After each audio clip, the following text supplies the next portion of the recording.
जय हिंद। आप सभी देशवासियों को गणतंत्र दिवस अर्थात रिपब्लिक डे की ढेर सारी शुभकामनाएं।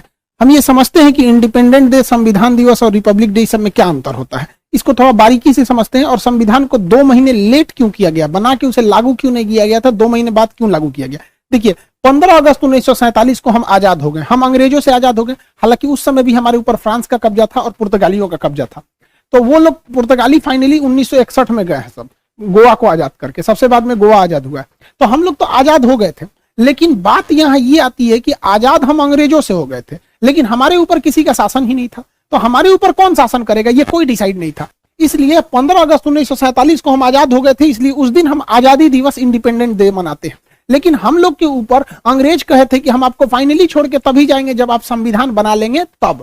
तो हम लोग संविधान 1946 से 1949 के बीच में बनाए, जो फाइनली बन के तैयार हुआ 26 नवंबर 1949 को। इसलिए 26 नवंबर 1949 को हम कहते हैं संविधान दिवस। तो आजाद हो गए, संविधान हो गया यहाँ पे। लेकिन जब तक ये संविधान लागू नहीं हो जाता, हम कैसे कहेंगे हमारे ऊपर किसका शासन चल रहा है। रियलिटी में देखिएगा हमारे ऊपर किसका शासन है, संविधान का।